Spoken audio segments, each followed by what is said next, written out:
Pode nos atualiza em que onde que começa. Olá, pessoal. Então tá. Começamos então nossa reunião hoje. Eu já atualizo vocês aqui. Tá. Vamos para esse momento, então, como sempre, fazer o nosso aquietamento. Depois, já que você não concluiu até agora, por favor. Pedir ao Espírito Santo que nos acompanhe nessa hora, que Ele revele a nós aquilo que Ele sabe que nós estamos prontos para aprender. Nossa oração é: eis-nos aqui, Senhor, ensina-nos a sermos úteis para a nossa salvação. Amém. Com isso, então, vamos nos colocar aqui, então, a par do nosso andamento. Nós paramos semana passada no Manual dos Professores.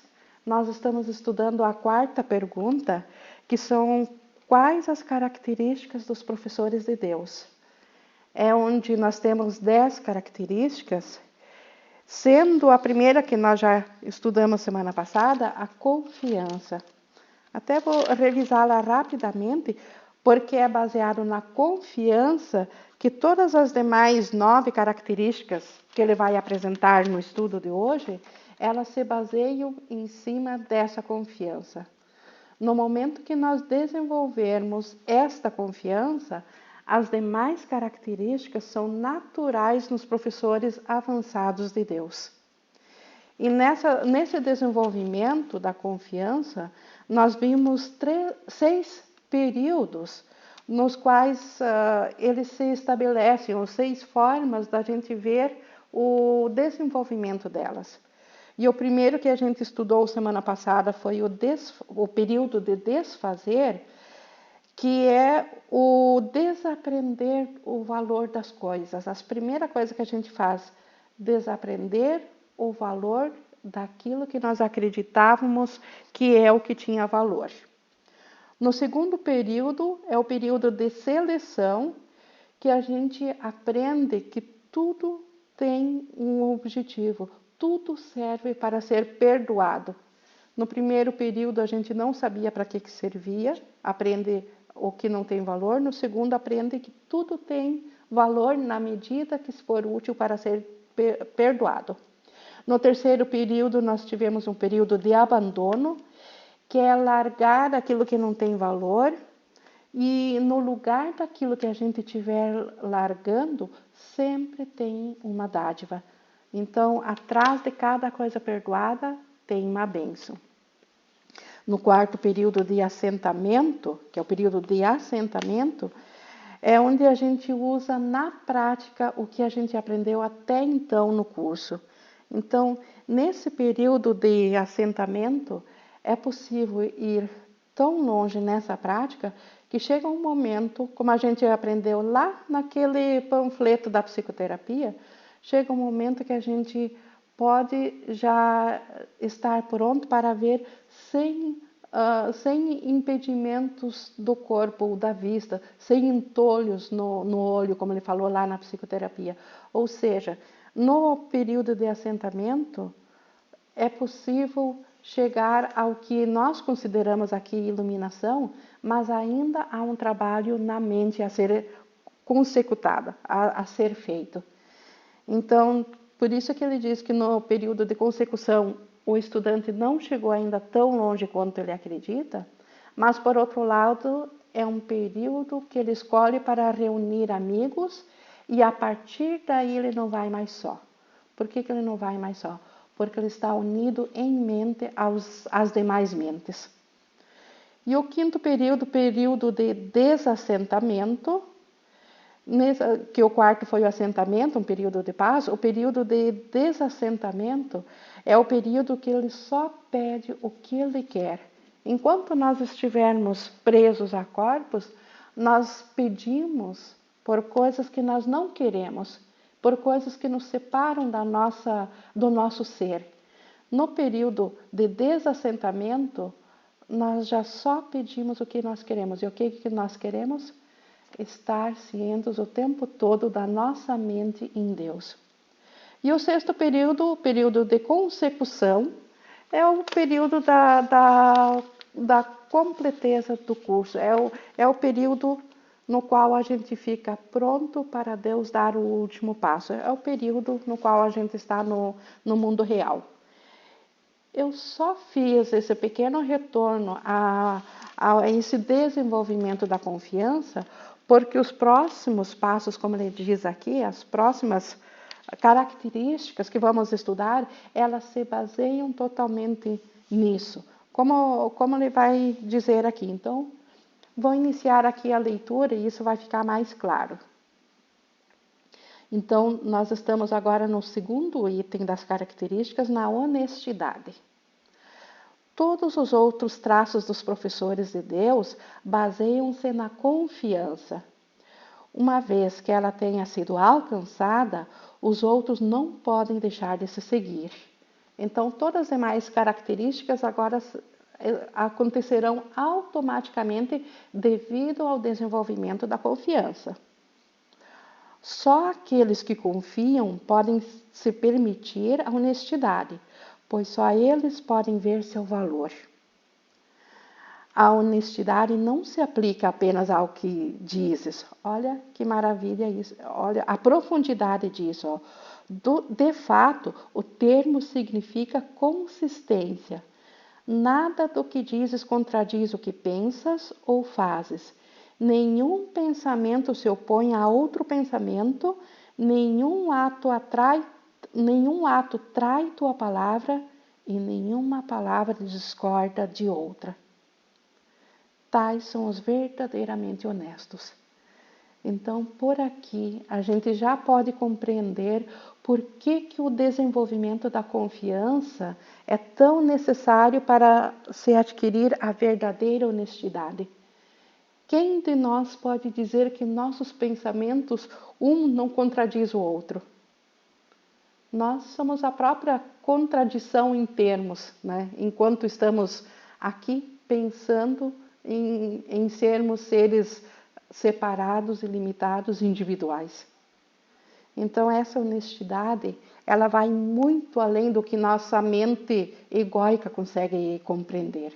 Essa honestidade é realmente quando a gente está identificada com a mente certa. Então, continuando, não há nenhum nível em que estejam em conflito consigo mesmos, os verdadeiramente honestos, né? Portanto, é impossível para eles estarem em conflito com qualquer pessoa ou qualquer coisa. Aí que está o segredo da paz do iluminado.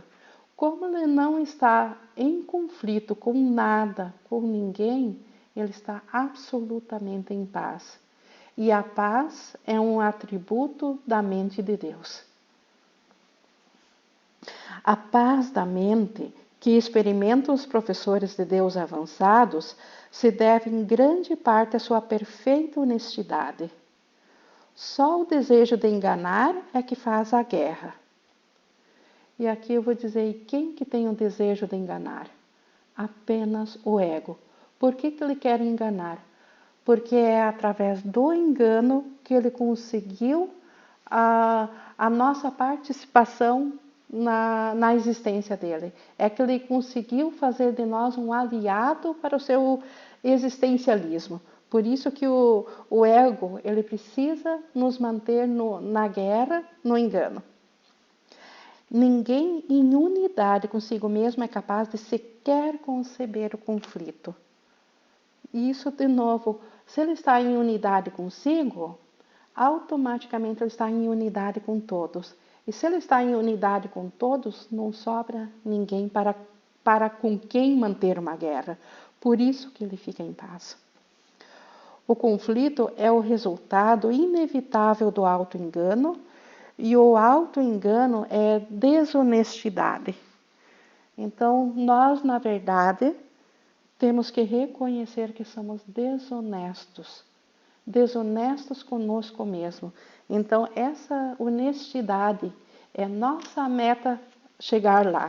Então, mas por outro lado que ninguém se sinta culpado por ser desonesto. Todos nós que pensamos estar aqui separados ou com existencialismo próprio, nós só estamos aqui porque nós fomos desonestos com o nosso real ser. Não há nenhum desafio para um professor de Deus. Desafio implica dúvida, e a confiança na qual os professores de Deus descansam em segurança faz com que a dúvida seja impossível. Porque, por conseguinte, só podem ter sucesso. Nisso, como todas as coisas, são honestos. Só podem ter sucesso porque nunca fazem a própria vontade sozinhos. Essa é outra questão que, se a gente se der por conta, Jesus está dizendo que o nosso problema é que nós queremos fazer nossa própria vontade sozinhos, como se nós tivéssemos uma vontade à parte, individual. Na verdade, a nossa vontade é a mesma vontade de Deus e do Cristo e de todos. E quem reconhece isso e atinge essa vontade e aceita para si, então para essa pessoa já não pode mais existir conflito. Então, por isso, os professores de Deus, os avançados, escolhem por toda a humanidade, por todo o mundo e por todas as coisas dentro dele, pelo que não muda e permanece imutável além das aparências, pelo Filho de Deus e pelo seu Criador. E sim, Rô, pode abrir. Eu achei até que estava aberto. Sim, está aberto, desculpe. Tá. Antes eu saí porque caiu a internet. Na verdade, eu estava aqui observando esse trechinho aí que a gente fala de ser desonesto. Uhum. É somente porque nós pensamos que nós nos separamos da fonte, né? Exatamente. E aí a gente acaba projetando aqui nessa vida a traição também. Tu acha que tem sentido nisso? Trazendo aqui para o mundo do ego. Não só tem sentido, como foi exatamente isso. A traição que nós sentimos na mente, ela nasceu, porque Deus não conhece traição. Então, como é que nós conhecemos algo que ele não conhece? Então, ela teve um nascedouro, e essa traição nasceu no momento que nós pensamos que nos separamos de Deus, e projetamos isso para o mundo. E isso é desonestidade. E agora, essa desonestidade que nós vivemos aqui no mundo. Uhum. Fecha totalmente. Obrigada pela colaboração, Rô. É exatamente isso.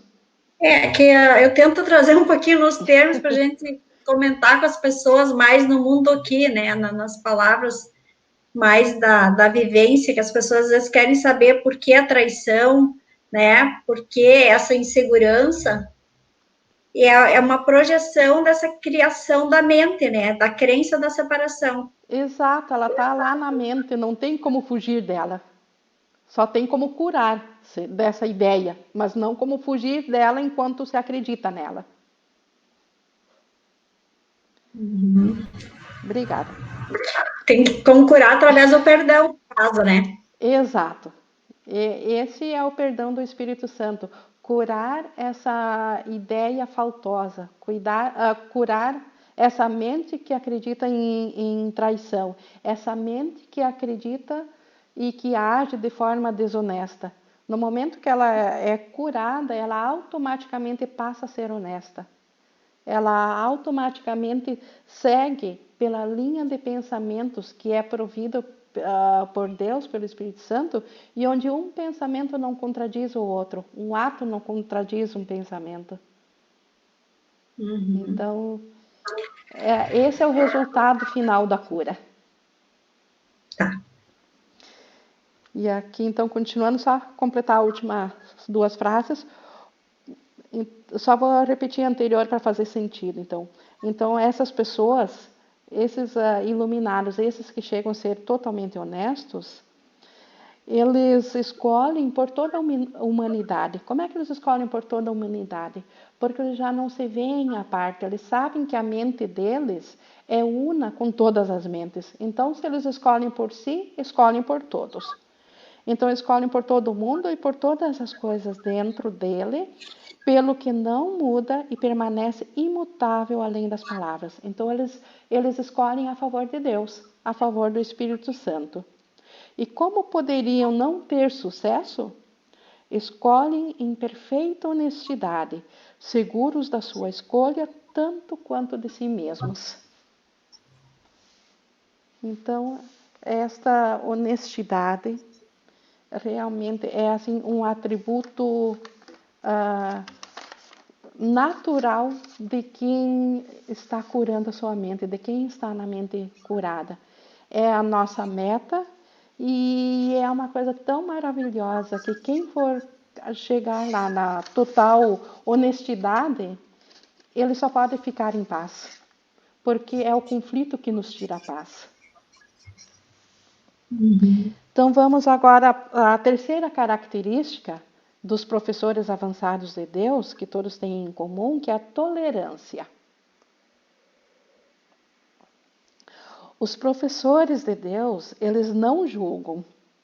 Julgar é ser desonesto, pois julgar é assumir uma posição que não tens. É impossível haver julgamento sem auto-engano. Isso aqui me lembra que nós estudamos também lá na psicoterapia, lá na canção da oração, que nós não temos o alcance para julgarmos, porque nós não temos o alcance de todas as coisas que estão ao nosso redor, de todas as implicações de qualquer situação, qualquer ato ou acontecimento que a gente veja. Nossa mente é tão limitada que ela não sabe o que isso vai trazer de efeitos nas outras pessoas e no que está relacionado com isso. Então, o Espírito Santo é o único que tem essa visão completa do todo e que pode julgar. E ele sempre julga verdadeiramente. Ele julga o que nós acreditamos, aqui os nossos sonhos, ele julga como sendo irreal, porque a fonte é irreal. Porque tudo aqui vem daquela ideia que nós separamos de Deus. Como isso não é verdadeiro, tudo que veio após essa ideia também não é verdadeira. E os professores avançados de Deus, eles sabem disso na sua experiência, na sua consciência. E por isso que eles não julgam. E por não julgarem, eles são tolerantes. Eles têm paciência infinita, como Jesus tem paciência infinita conosco. Então, continuando, como então poderias não ter te enganado comigo mesmo? Então, o julgamento implica em que tens que ter enganado os teus irmãos. Então, se tu enganou os irmãos ao julgá-los, como que eu não vou ter me enganado a mim mesmo? O julgamento implica falta de confiança, e a confiança continua sendo a estrutura sobre a qual se baseia todo o sistema de pensamento do professor de Deus. Aqui volta de novo, por que Jesus enfatiza tanto a confiança, o desenvolvimento da confiança? Porque quem confia sabe que o irmão é um Cristo. E quem sabe que o irmão é um Cristo não julga as aparências do que as ilusões mostram. Então, novamente, tudo recai lá na confiança. Quem confia não julga. Então, o julgamento implica em falta. Deixa que isso se perca e todo o teu aprendizado se vai. Então, se a confiança vai embora, todo o meu aprendizado vai junto. Porque todo o aprendizado se baseia em confiar. Sem julgamento, todas as coisas são igualmente aceitáveis, pois quem poderia julgar de outra maneira? Sem julgamento, todos os homens são irmãos, pois quem haveria de estar separado? O julgamento destrói a honestidade e despedaça a confiança. Nenhum professor de Deus pode julgar e esperar aprender. Então, novamente, o julgamento é o pensamento mau a contraparte má com a qual o ego se assegura de se manter firme no posto de professor da nossa mente. Ele nos afia no julgamento para justamente a gente não voltar porque o julgamento destrói a confiança, para a gente não voltar à confiança, e não tendo confiança não seremos nem sequer honestos e muito menos teremos tolerância. Então o professor de Deus, ele sabe disso, ele não julga porque ele não precisa e nem sequer tem como julgar, e por isso que ele é absolutamente tolerante. E na tolerância absoluta também, assim como na honestidade, está a paz de Deus. Alguma questão sobre a tolerância? Seguimos então agora na quarta característica dos professores avançados, que é a gentileza. Essas características, elas se entrelaçam entre si, elas não são separadas uma das outras. Mas, como ele falou lá na introdução, são características gerais que todos apresentam. E a gente vai aprendendo, através dessas características, a meta da onde nós queremos chegar. Então, o 4, gentileza. O dano é impossível para os professores de Deus. Eles não podem infligi-lo nem sofrê-lo. Isso, gente, é segurança. Não infligir nem sofrer nenhum dano na mente e, por consequência, como a gente aprendeu de novo lá na psicoterapia, a mente curada não pode sofrer.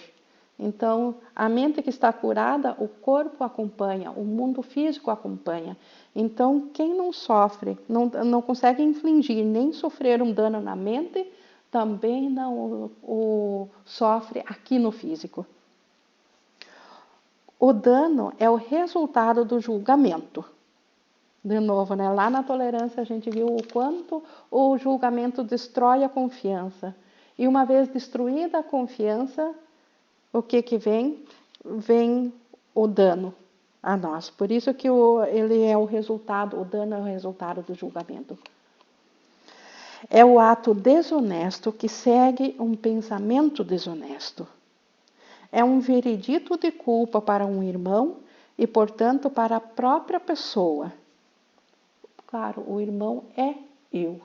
Então, tudo que eu julgar no irmão, estou julgando acerca de mim mesma. É o fim da paz e a negação do aprendizado. Demonstra a ausência do currículo de Deus e a sua substituição pela insanidade. Nenhum professor de Deus pode deixar de aprender, e bem cedo no seu treinamento, que causar dano oblitera completamente a sua função na sua consciência. E qual é a função nossa, dada por Deus? Aqui no sonho é perdoar-nos pelo que nós acreditamos que fizemos. Então, nós temos que aprender logo que causar dano é obliterar, é esconder da nossa consciência o fato do ser que nós somos.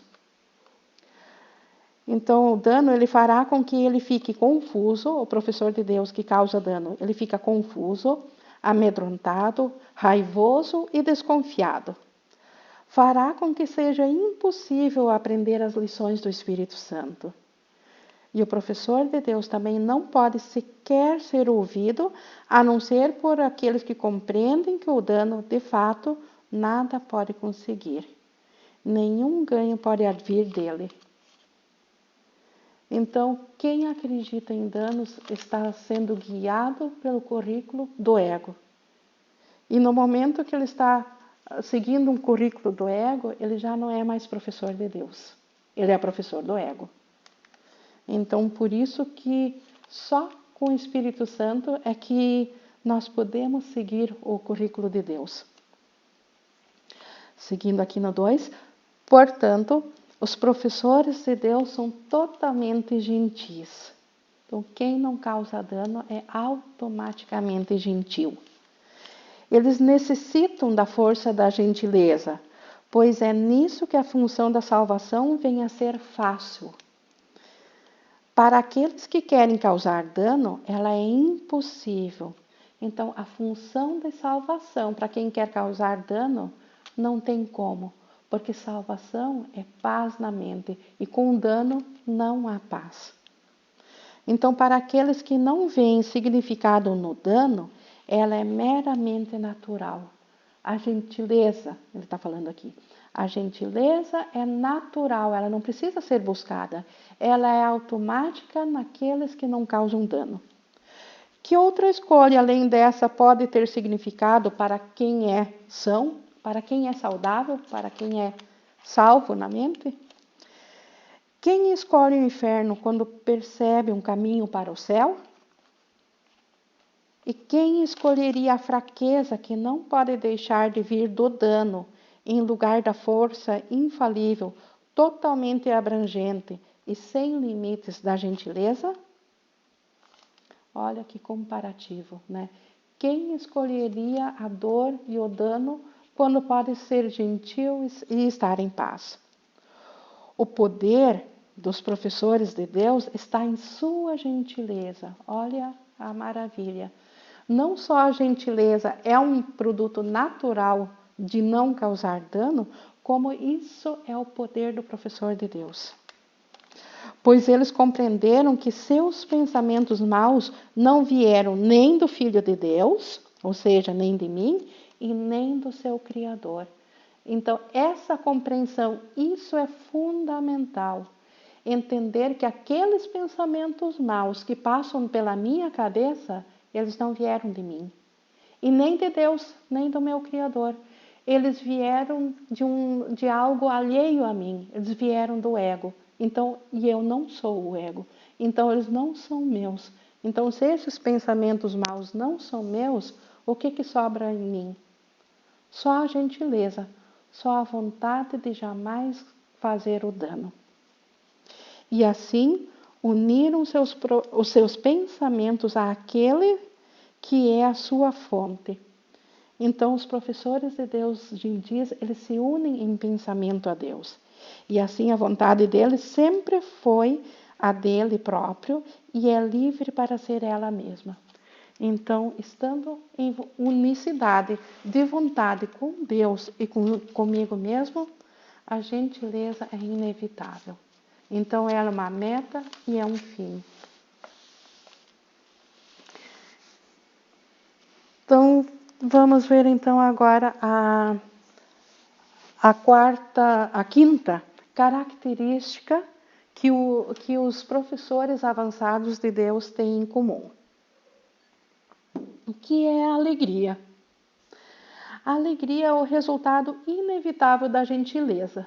Então, quem é gentil, ele automaticamente é feliz. Gentileza significa que o medo agora é impossível. E o que poderia vir para interferir com a alegria?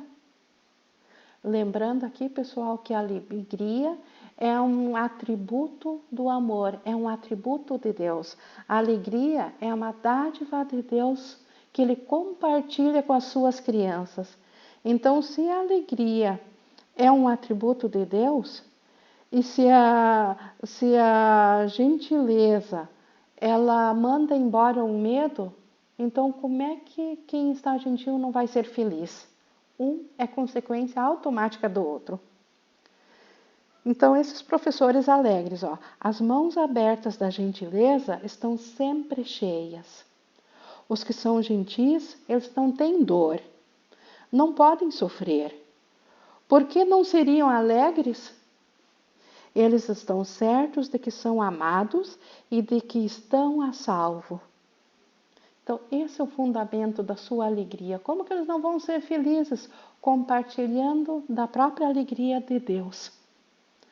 A alegria vai com a gentileza, assim como o sofrimento acompanha o ataque. Os professores de Deus confiam nele, então eles confiam em Deus.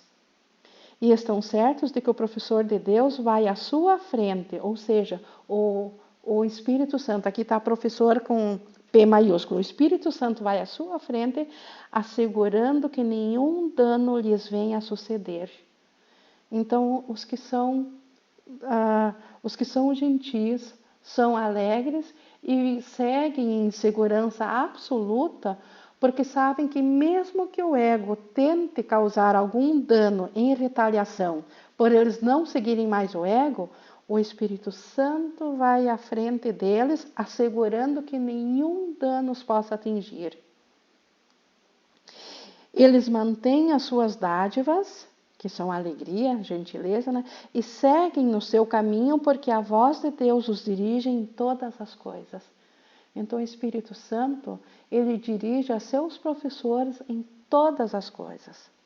E a alegria é a sua canção de agradecimento. Lembram lá na canção da oração que a gente aprendeu que a alegria é a única oração que Deus compreende no coração do seu filho?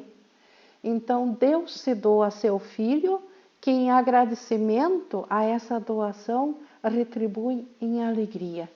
E Deus se enaltece nessa alegria. Então, e Cristo também inclina-se olhando para eles com gratidão. Então, Deus recebe essa alegria e o próprio Cristo, o Filho Santo de Deus, ele se volta à alegria também, em contentamento. A sua necessidade deles é tão grande quanto a que eles têm dele. Então, a necessidade do Cristo tem tanta necessidade da alegria dos filhos de Deus, quanto nós temos também do Cristo. Que alegria é compartilhar o propósito da salvação. Esse é o fundamento da verdadeira alegria aqui na Terra. Compartilhar com o Espírito Santo e com todas as mentes, com todas as pessoas na nossa mente, né? O propósito da salvação. Então, quem compartilha desse propósito, automaticamente vive em alegria. Então, vamos ver agora o próximo passo, que é o 6, a próxima característica do professor de Deus, a ausência de defesas, que também é uma sequência natural. Se não posso receber nenhum dano, não é mesmo? Se eu não posso receber nenhum dano, pois o Espírito Santo me protege, então, por que eu haveria de ter defesas? Então, vamos ver aqui o que ele diz. Os professores de Deus aprenderam como ser simples. Eles não têm sonhos que necessitem de defesa contra a verdade. Eles não tentam fazer a si mesmos. Sua alegria vem da sua compreensão de quem os criou. Como a gente viu antes, eles são felizes porque sabem que compartilham de Deus, da mente de Deus. E o que Deus criou necessita de defesa? É óbvio que não, né? Ninguém pode vir a ser um professor de Deus avançado enquanto não compreender inteiramente que defesas não passam de tolos guardiões e ilusões loucas. Então, defesas são artimanhas do ego para nos manter longe de quem nós somos, para nos manter longe da mente de Deus. Então, defesa é acreditar em ataque, e ataque é acreditar em separação. Quanto mais grotesco o sonho, mais firmes e poderosas aparentam ser as suas defesas. Então, quanto mais o ego nos faz acreditar na separação, mais ele nos faz acreditar que precisamos de defesas.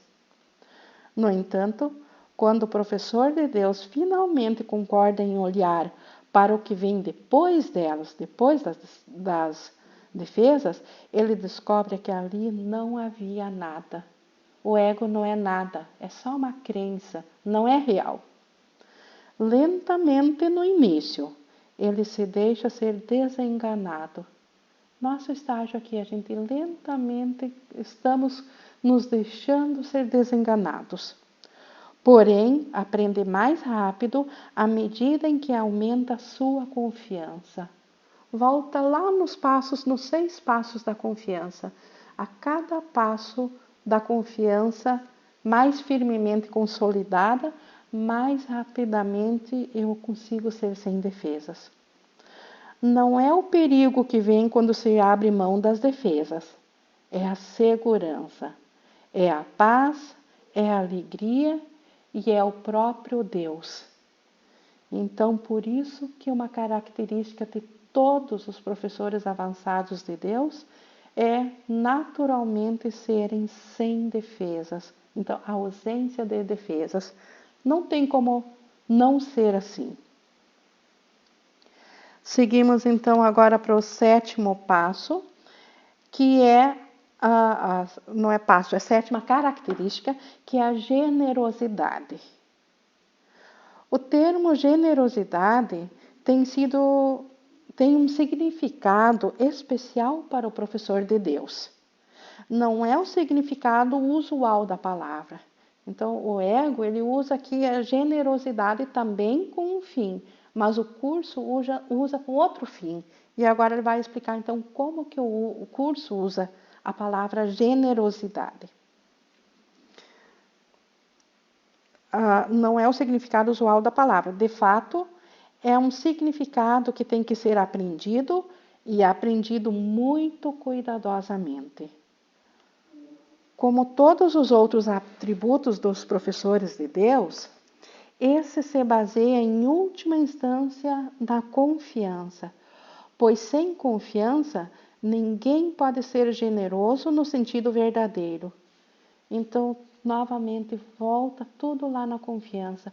Quem atingiu o último passo da confiança absolutamente em Deus, esse consegue ser gentil, consegue ter generosidade no sentido que ele vai explicar agora.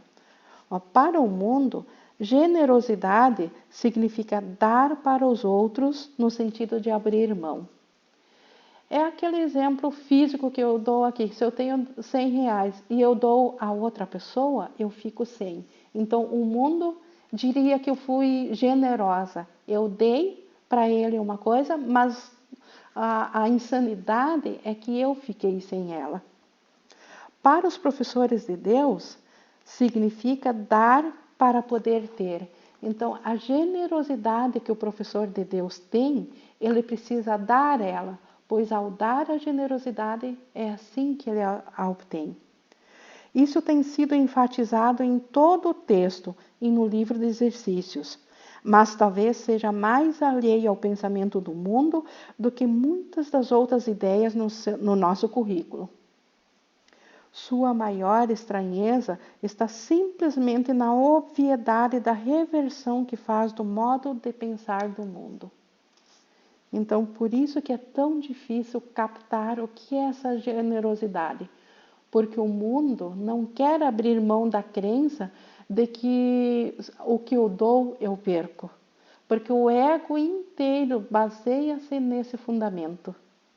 Então, no momento que eu corrijo essa crença equivocada, eu volto à minha mente.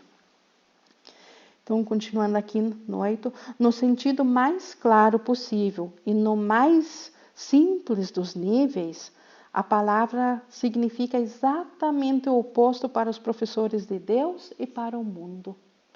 Obviamente, né? Para o mundo, então, generosidade é dar e ficar sem. Para Deus, generosidade é dar para eu ter. Então, é exatamente o oposto. Eu só tenho se eu dou. E no mundo, eu não tenho mais se eu dou. São opostos. Então, o professor de Deus, ele é generoso por interesse para com ele mesmo. Então, para com o Cristo dele, para com o ser que ele é. Por isso que ele é generoso. Isso não se refere, no entanto, ao ser que fala o mundo. Claro, o mundo fala que eu sou um ser especial, individual, pessoal, que eu estou dentro de um corpo. Então, não é para esse interesse que eu sou generosa. Eu sou generosa no sentido do meu ser crístico. Isso não se refere, tal como o mundo. O professor de Deus não quer nada que não possa dar aos outros, porque compreende, por definição, que isso não teria valor algum para ele. Claro, o professor de Deus é o Cristo vivo, ele é o todo. Então, se ele obtivesse alguma dádiva especial que não fosse para todos, automaticamente ele seria um ser limitado e separado. E isso não tem valor nenhum para um professor avançado de Deus. Por isso que o professor avançado de Deus não tem nenhum interesse na generosidade que o mundo proclama.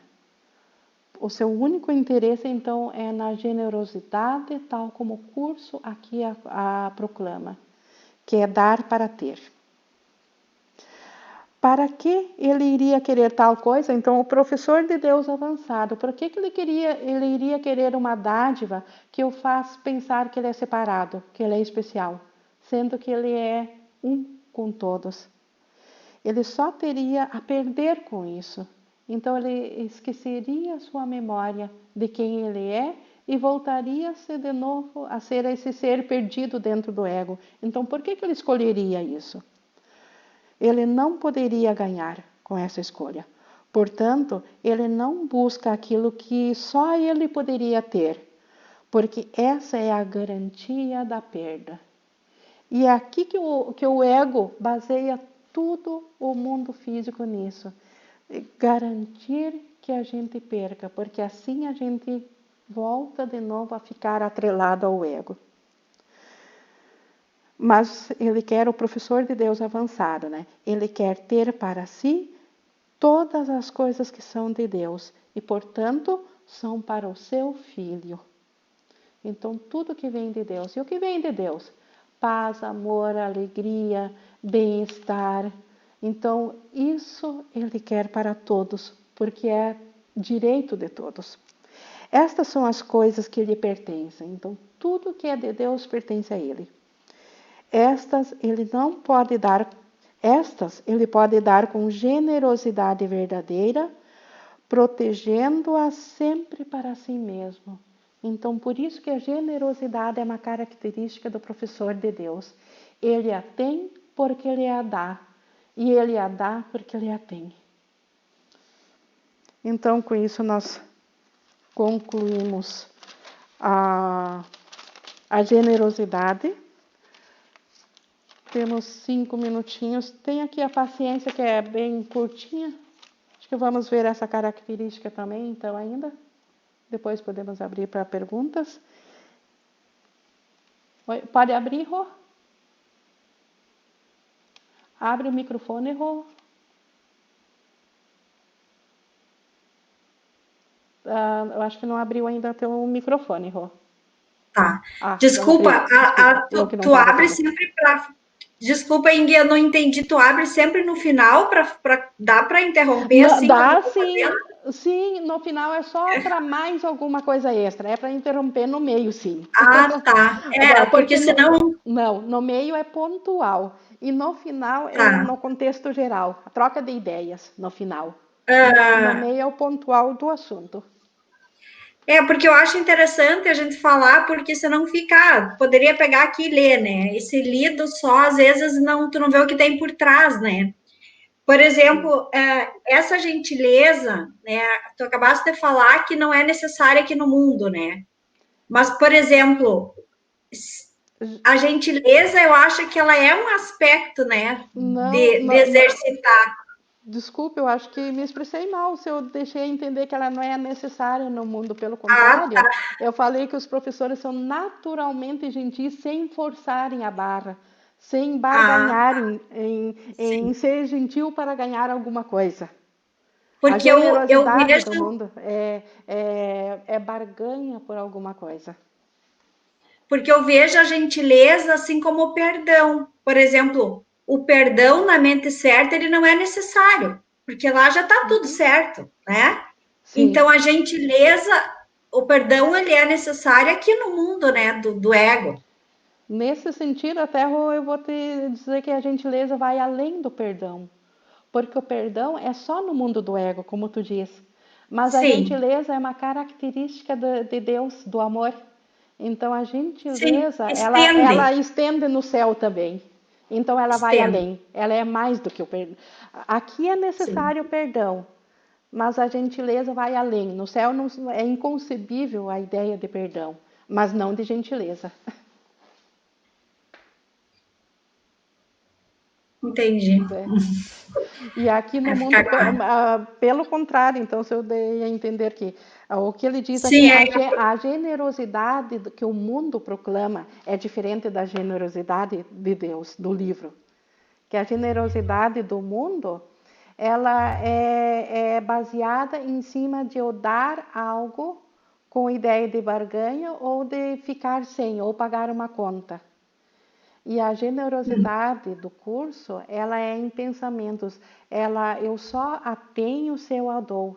Então, tudo que eu compartilho volta para mim. Então, se eu ofereço uma bênção a alguém aqui, a bênção volta para mim. Se eu ofereço a alegria, ela volta para mim.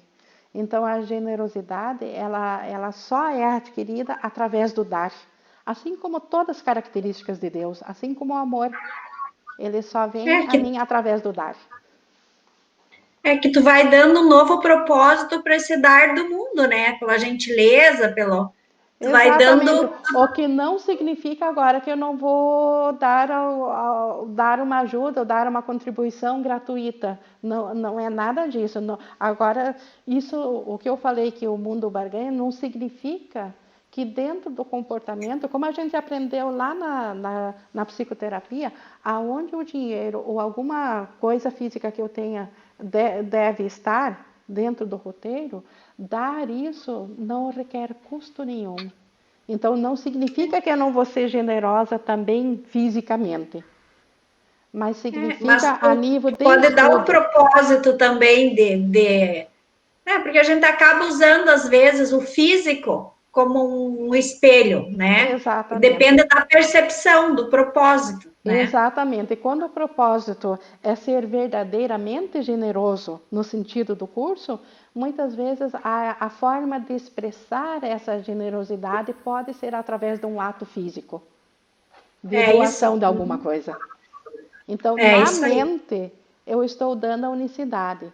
Mas no ato físico, eu posso estar doando uma roupa, posso estar doando um dinheiro, né? Tem N maneiras Sim. de expressar. Então, Com como tu disse, alegria. e isso traz alegria. Isso não tem custo nenhum, como a gente aprendeu. É natural. Isso é natural.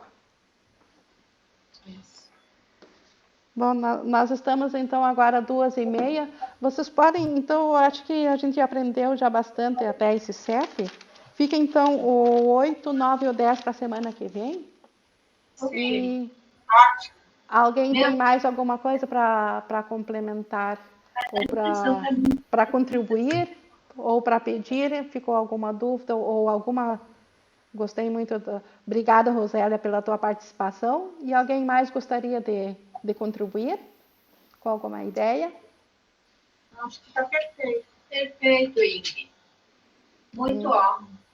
Então, gratidão. Tá. Gratidão a vocês também. Então, vamos agradecendo aqui ao Espírito Santo e vou desconectar aqui a gravação. Então, até semana que vem, pessoal. Até. Obrigada. Tudo bem. Tudo de bom. Beijo.